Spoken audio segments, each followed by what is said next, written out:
बच्चों, आज हम एक कहानी पढ़ेंगे जिस कहानी का नाम है मधुमक्खी और एक कबूतर।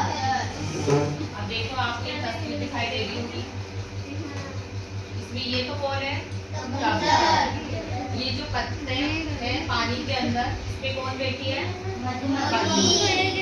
और ये क्या है? तालाब। तालाब में क्या भरा हुआ है?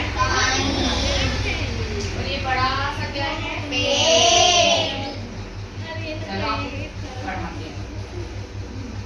एक मधुमक्खी एक बार उड़ती तालाब के ऊपर से जा रही थी। एक बार एक मधुमक्खी थी जो उड़ती हुई किसके पास आ रही थी? तालाब के पास।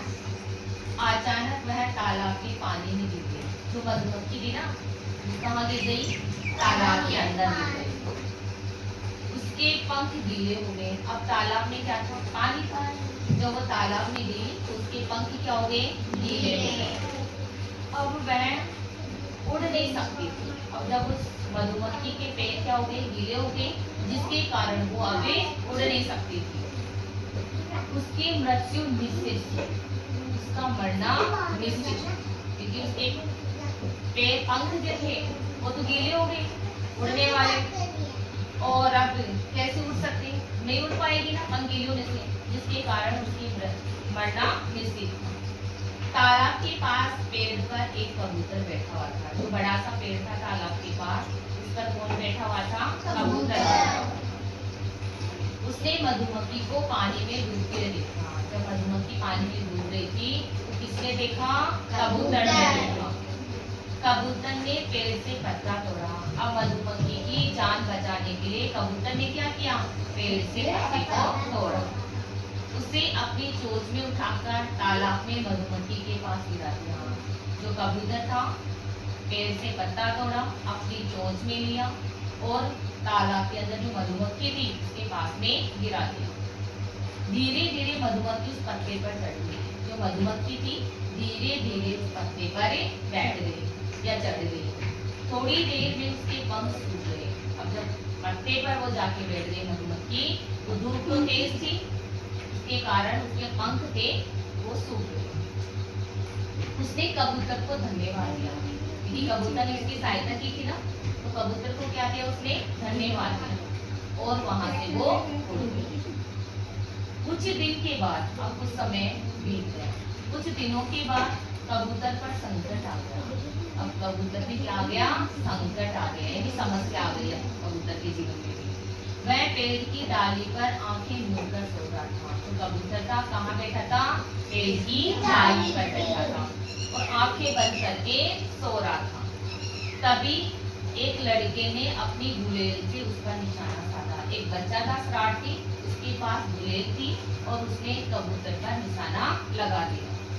कबूतर इस खतरे से अनजान था, क्योंकि कबूतर क्या कर रहा था? आंखें बंद करके सो रहा था। उसके ऊपर जो खतरा आया उसे पता ही नहीं चला उस खतरे का। मगर मधुमक्खी ने लड़के को निशाना साधते देख लिया। लेकिन मधुमक्खी वहीं पर थी, तो मधुमक्खी ने उस बच्चे को देख लिया। जो उस कबूतर पे निशाना लगा रहा था ना, उस बच्चे को देखा। मधुमक्खी उड़कर लड़के के पास पहुंची और मधुमक्खी थी उड़ती हुई किसके पास पहुंच गई? उस लड़के के पास। इस लड़के के पास जो गुलेल से कबूतर पर निशाना लगा रहा था। उसने लड़की के हाथ में डंक मार दिया, क्योंकि मधुमक्खी शहद वाली मधुमक्खी थी। वो जो शहद जो बनाती है मधुमक्खी, उसके जो डंक होते हैं वो बहुत ही कैसे होते हैं? जहरीले होते हैं। यदि वो किसी व्यक्ति को काट लेती है तो जलन और सूजन दोनों आ जाती है ना, कहीं पर भी काटती है तो उसने क्या किया? मधुमक्खी ने उसके डंक मार दिया।